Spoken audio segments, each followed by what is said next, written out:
बोलो गुरुदेव भगवान की जय। प्यारे कृष्ण कन्हैया लाल की जय। श्री वेदांत दर्शन ब्रह्मसूत्र अध्याय 2 चल रहा है और तीसरा पाद चल रहा है। 20 ब्रह्मसूत्र कल हो चुके थे। आज 21वें ब्रह्मसूत्र से संबंध। इस प्रकार श्रुति प्रमाण से जो आत्मा का नित्यत्व सिद्ध किया गया, इसमें जीवात्मा को गमनागमनशील, एक देश से दूसरे देश में जाने आने वाला कहा गया।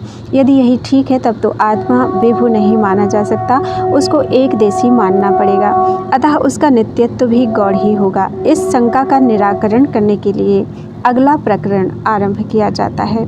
इसमें पूर्व पक्ष की ओर से आत्मा के अणुत्व की स्थापना करके अंत में उसको विभु अर्थात व्यापक सिद्ध किया गया है। नाड़ुरतच्छ्रुतेरिति चेन्नेतराधिकारात् 21वां ब्रह्मसूत्र। चेत मीन्स यदि कहो कि अणु मीन्स जीवात्मा, अणु मीन्स जीवात्मा, अणु ना मीन्स नहीं है। अतच्छ्रुते ही मीन्स क्योंकि श्रुति में उसको अणु ना कहकर महान और व्यापक बताया गया है। इति ना मीन्स तो यह कहना ठीक नहीं। इतराधिकारात् मीन्स क्योंकि जहाँ श्रुतियों में आत्मा को महान और विभु बताया है, वहाँ इतर अर्थात परमात्मा का प्रकरण है। व्याख्या। स वा एष महानज आत्मा योऽयं विज्ञानमयः प्राणेषु। बृहदारण्यक उपनिषद 4:4-22। अर्थात जो यह विज्ञानमय आत्मा प्राणों में है, वही यह महान अजन्मा आत्मा है इत्यादि श्रुतियों के वर्णन को लेकर यदि यह कहा जाए कि श्रुति में उसको अणु नहीं कहा गया है, महान कहा गया है, इसलिए जीवात्मा अणु नहीं है, व्यापक है, तो यह सिद्ध नहीं हो सकता, क्योंकि यह श्रुति परमात्मा के प्रकरण की है। अतः वहाँ आया हुआ आत्मा शब्द जीवात्मा का वाचक नहीं है। संबंध। केवल इतनी ही बात नहीं है, अपितु स्वशब्दानुमानाभ्याम च 22वां ब्रह्मसूत्र। स्वशब्दानुमानाभ्याम मीन्स श्रुति में अणुवाचक शब्द हैं, उससे और अनुमान अर्थात उपमा वाचक दूसरे शब्दों से चा मीन्स भी जीवात्मा का अणुत्व सिद्ध होता है। व्याख्या। मुंडकोपनिषद में कहा है कि एषोऽणुरात्मा चेतसा वेदितव्यः 3:1-9। अर्थात यह अणु परिमाण वाला आत्मा चित्त से जानने के योग्य है। तथा श्वेताश्वतर उपनिषद में कहा है कि बालाग्रशत भागस्य शतवा कल्पितस्य च भागो जीवः सविज्ञेयः 5:9। अर्थात बाल के अग्रभाग के 100 टुकड़े किए जाएं और उनमें से एक टुकड़े के पुनः 100 टुकड़े किए जाएं, तो उतना ही माप जीवात्मा का समझना चाहिए। इस प्रकार श्रुति में स्पष्ट शब्दों में जीव को अणु कहा गया है तथा उपमा से भी उसका अणु के तुल्य माप बताया गया है। एवं युक्ति से भी यही समझ में आता है कि जीवात्मा अणु है, अन्यथा वह सूक्ष्माति सूक्ष्म शरीर में प्रविष्ट कैसे हो सकता। अतः यही सिद्ध होता है कि जीवात्मा अणु है। संबंध। जीवात्मा को शरीर के एक देश में स्थित मान लेने से उसको समस्त शरीर में होने वाले सुख दुख आदि का अनुभव कैसे हो सकता है, कैसे होगा। इस पर पूर्व पक्ष की ओर से कहा जाता है अविरोधश्चंदनवत 23वां ब्रह्मसूत्र। चंदनवत मीन्स जिस प्रकार एक देश में लगाया हुआ चंदन अपने गंध रूप गुण से सब जगह फैल जाता है, वैसे ही एक देश में स्थित आत्मा विज्ञान रूप गुण द्वारा समस्त शरीर को व्याप्त करके सुख दुख आदि का ज्ञाता हो जाता है। अतः अविरोधा मीन्स कोई विरोध नहीं है। व्याख्या। जीव को अणु मान लेने पर उसको शरीर के प्रत्येक देश में होने वाली पीड़ा का ज्ञान होना युक्ति विरुद्ध प्रतीत होता है। ऐसी शंका भी नहीं करनी चाहिए। क्योंकि जिस प्रकार किसी एक देश में लगाया हुआ या मकान में किसी एवं एक जगह रखा हुआ चंदन अपने गंध रूप गुण से सब जगह फैल जाता है, वैसे ही शरीर के भीतर एक जगह हृदय में स्थित हुआ जीवात्मा अपने विज्ञान रूप गुण के द्वारा समस्त शरीर में फैल जाता है और सभी अंगों में होने वाले सुख दुखों को जान सकता है। संबंध शरीर के एक देश में आत्मा की स्थिति है। यह सिद्ध करने के लिए पूर्व पक्षी कहते हैं, अवस्थिति वैशेष्यादिति चेन्नाध्युपगमाधृधि। चेत मीन्स यदि कहो, अवस्थिति वैशेष्यात मीन्स चंदन और आत्मा की स्थिति में भेद है, इसलिए चंदन का दृष्टांत उपयुक्त नहीं है। इति ना मीन्स तो यह बात नहीं है। ही मीन्स क्योंकि, हृदय मीन्स हृदय देश में, अध्युपगमात मीन्स उसकी स्थिति स्वीकार की गई है। व्याख्या यदि कहो कि चंदन की स्थिति तो एक देश में प्रत्यक्ष है, किंतु उसके समान आत्मा की स्थिति शरीर के एक देश में प्रत्यक्ष नहीं है, इसलिए यह दृष्टांत उपयुक्त नहीं है, तो यह कहना ठीक नहीं, क्योंकि श्रुति ने आत्मा को हृदय में स्थित बताकर उसकी एक देश में स्थिति स्पष्ट स्वीकार की है। जैसे हृदयेश आत्मा, यह आत्मा हृदय में स्थित है। प्रश्नोपनिषद तथा कथम आत्मेति योऽयं विज्ञानमय प्राणेषु हृदयंतर्ज्योतिः पुरुषः। आत्मा कौन है, ऐसा पूछने पर कहा है कि प्राणों में हृदय के अंदर जो यह विज्ञान ज्योति स्वरूप पुरुष है। बृहदारण्यक उपनिषद 4:3-7 इत्यादि। संबंध उसी बात को प्राकारांतर से कहते हैं, गुणाद्वा लोकवत। 25वां ब्रह्म सूत्र। वा मीन्स अथवा यह समझो कि अणु परिमाण वाले जीवात्मा का गुणात मीन्स चेतनता रूप गुण से समस्त शरीर को चेतना युक्त कर देना संभव है। लोकवत क्योंकि लोक में ऐसा देखा जाता है। व्याख्या अथवा जिस प्रकार लोक में यह बात प्रत्यक्ष देखी जाती है कि घर के किसी एक देश में रखा हुआ दीपक अपने प्रकाश रूप गुण से समस्त घर को प्रकाशित कर देता है, वैसे ही शरीर के एक देश में स्थित अणुमाप वाला जीवात्मा अपने चेतनता रूप गुण के द्वारा समस्त शरीर को चेतना युक्त कर देता है। अतः इसमें कोई विरोध नहीं है। संबंध गुण अपने गुणी से अलग कैसे होता है, इस पर कहते हैं, व्यतिरेको गंधवत।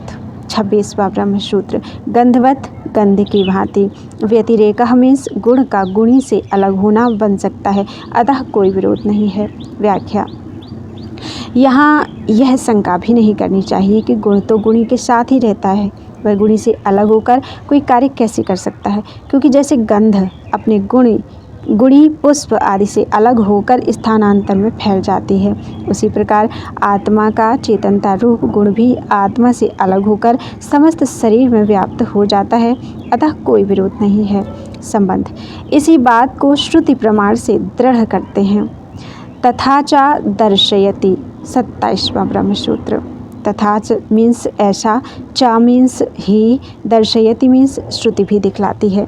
व्याख्या केवल युक्ति से ही यह बात सिद्ध होती हो ऐसा नहीं, श्रुति में भी आत्मा का एक जगह रहकर अपने गुण के द्वारा समस्त शरीर में नख से लोम तक व्याप्त होना दिखाया गया है। बृहदारण्यक उपनिषद 1:4-7, छांदोग्य उपनिषद 8:8-1। अतः यह सिद्ध होता है कि आत्मा अणु है। संबंध इस प्रकार पूर्व पक्षी द्वारा 21वें सूत्र से लेकर 27वें सूत्र तक जीवात्मा का अणु होना सिद्ध किया गया है, किंतु उसमें दी हुई युक्तियाँ सर्वथा निर्बल हैं और पूर्व पक्षी द्वारा उद्धृत श्रुति प्रमाण तो आभास मात्र है ही। इसलिए अब सिद्धांति की ओर से अनुवाद का खंडन करके आत्मा के विभुत्व की सिद्धि की जाती है। पृथगुपदेशात। 28वां ब्रह्मसूत्र। पृथक मीन्स जीवात्मा के विषय में अणु परिमाण से भिन्न। उपदेशात मीन्स उपदेश श्रुति में मिलता है, इसलिए जीवात्मा अणु नहीं विभु है। व्याख्या। पूर्व पक्ष की ओर से जीवात्मा को अणु बताने के लिए जो प्रमाण दिया गया, उसी श्रुति में स्पष्ट शब्दों में जीवात्मा को विभु बताया गया है। भाव यह है कि जहाँ जीवात्मा का स्वरूप बालाग्र के 10,000वें भाग के समान बताया है, वहीं उसको चानन्त्याय कल्पते इस वाक्य से अनंत अर्थात विभु होने में समर्थ कहा गया है। श्वेताश्वतर उपनिषद 5:9। अतः प्रमाण देने वाले को श्रुति के अगले उपदेश पर भी दृष्टिपात करना चाहिए। इसके सिवा कठोपनिषद 1:3-10, 13 और 2:3-7 में स्पष्ट ही जीवात्मा का विशेषण महान आया है तथा गीता में भी जीवात्मा के स्वरूप का वर्णन करते हुए स्पष्ट कहा गया है कि यह आत्मा नित्य, सर्वव्यापी, स्थिर, अचल और सनातन है। गीता अध्याय 2 24वां श्लोक। जिस प्रकार सब जगह व्याप्त हुआ भी आकाश सूक्ष्म होने के कारण लिप्त नहीं होता, वैसे ही आत्मा भी शरीर में सब जगह स्थित है तो भी उससे लिप्त नहीं होता। गीता 13:32। तथा उस आत्मा को तू अविनाशी समझ जिससे उस समस्त जड़ समुदाय व्याप्त है। गीता अध्याय 2 17वां श्लोक। इन प्रमाणों के विषय में यह नहीं कहा जा सकता कि ये परमात्मा के प्रकरण में आए हैं। संबंध।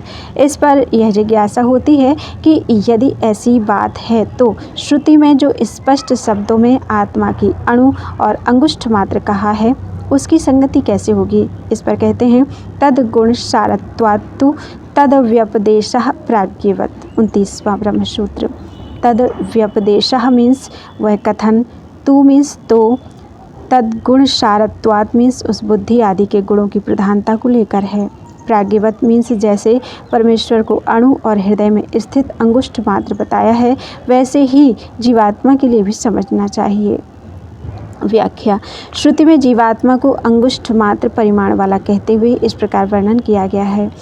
अंगुष्ठ मात्रो रवितुल्य रूपः संकल्पाहंकार समन्वितो यः बुद्धिर्गुणेनात्मगुणेन चैव आराग्रमात्रो ह्यपरोऽपि दृष्टः। जो अंगुष्ठ मात्र परिमाण वाला, सूर्य के सदृश प्रकाश स्वरूप तथा संकल्प और अहंकार से युक्त है, वह बुद्धि के गुणों से और शरीर के गुणों से ही आरे की नोक जैसे सूक्ष्म आकार वाला है। ऐसा परमात्मा से भिन्न जीवात्मा भी निसंदेह ज्ञानियों द्वारा देखा गया है। श्वेताश्वतर उपनिषद 5:8। जीवात्मा की गति आगति का वर्णन भी शरीर आदि के संबंध से ही है।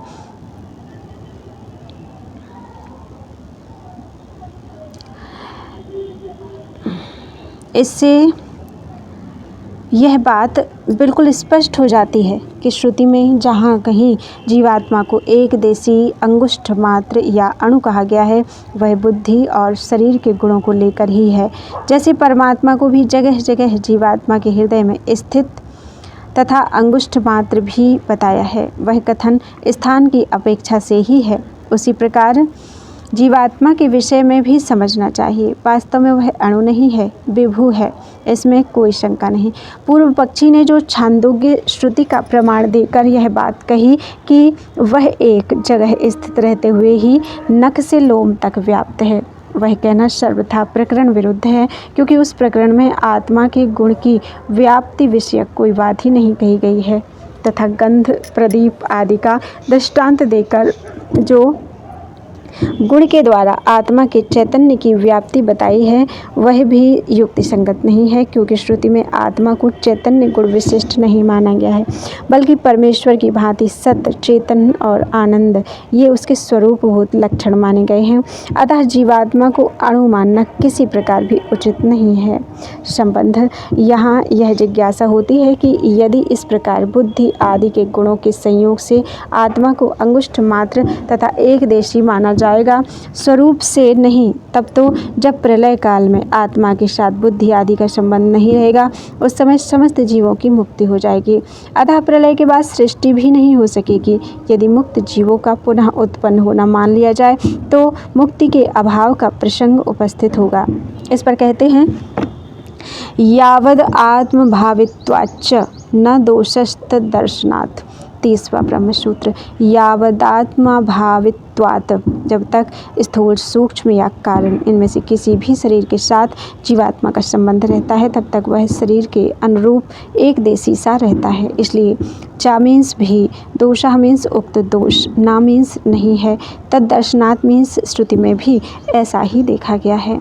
व्याख्या: श्रुति में कहा गया है कि जीव का एक शरीर से दूसरे में जाते समय भी सूक्ष्म शरीर से संबंध बना रहता है। प्रश्नोपनिषद 3:9-10, परलोक में भी उसका शरीर से संबंध माना गया है तथा सुषुप्ति और स्वप्न काल में भी देह के साथ उसका संबंध बताया गया है। प्रश्नोपनिषद 4:2-5।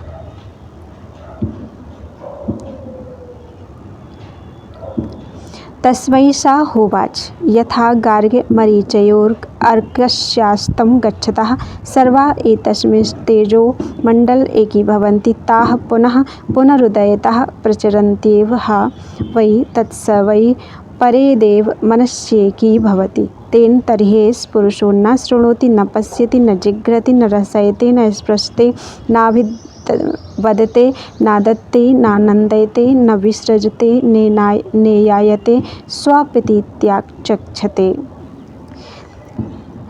इसी प्रकार प्रलय काल में भी कर्म संस्कारों के सहित कारण शरीर से जीवात्मा का संबंध रहता है, क्योंकि श्रुति में यह बात स्पष्ट कही गई है कि प्रलय काल में यह विज्ञानात्मा समस्त इंद्रियों के सहित उस परब्रह्म में स्थित होता है।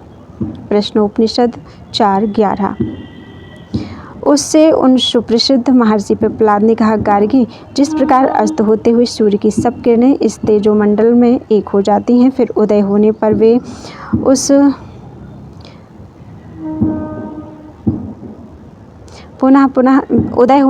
सब पुनः सब ओर फैलती रहती हैं। ठीक ऐसे ही निद्रा के समय वे सब इंद्रियां भी परमदेव मन में एक हो जाती हैं। इस कारण उस समय वह जीवात्मा ना तो सुनता है, न देखता है, न सूंघता है, न स्वाद लेता है, न स्पर्श करता है, न बोलता है, न ग्रहण करता है, न मैथुन का आनंद भोगता है, न मलमूत्र का त्याग करता है और न चलता ही है। उस समय वह सो रहा है, ऐसा लोग कहते हैं। और अत्रैष देवः स्वप्ने महिमानम् अनुभवति, यद्दृष्टं दृष्टमनुपश्यति, श्रुतं श्रुतमेवार्यं मनुशृणोति, देशादिगन्तैश्च प्रत्यनुभूतं पुनः पुनः प्रत्यनुभवति। दृष्टं च श्रुतं च चानुभूतं च सच्चात् सच्च सर्वै पश्यति सर्वः पश्यति। इस स्वप्नावस्था में यह जीवात्मा अपनी विभूति का अनुभव करता है। जो बार बार देखा हुआ उसी को बार बार देखता है, बार बार सुनी हुई बात को पुनः पुनः सुनता है, नाना देश और दिशाओं में बार बार अनुभव किए हुए विषयों को पुनः पुनः अनुभव करता है। इतना ही नहीं, देखे और ना देखे हुए को भी, सुने हुए और ना सुने हुए को भी, अनुभव किए हुए और अनुभव ना किए हुए को भी, तथा विद्यमान और अविद्यमान को भी देखता है। इस प्रकार वह सारी घटनाओं को देखता है और सब कुछ स्वयं बनकर देखता है। इसलिए सुषुप्ति और प्रलय काल में समस्त जीवों के मुक्त होने का तथा मुक्त पुरुषों के पुनर्जन्म आदि का कोई दोष नहीं आ सकता। संबंध: प्रलय काल में तो समस्त जगत परमात्मा में विलीन हो जाता है। वहाँ बुद्धि आदि तत्वों की भी परमात्मा से भिन्न सत्ता नहीं रहती। इस स्थिति में बुद्धि आदि के समुदाय रूप सूक्ष्म या कारण शरीर के साथ जीवात्मा का संबंध कैसे रह सकता है, और यदि उस समय नहीं रहता तो सृष्टि काल में कैसे संबंध हो जाता है। इस जिज्ञासा पर कहते हैं आगे के सूत्र। 30 सूत्र हुए हैं। बोलो वृंदावन बिहारी लाल की जय। त्वदीयं वस्तु गोविंद तुभ्यमेव समर्पये, तेन त्वदङ्घ्रिकमले रतिं मे यच्छ शाश्वतीम्।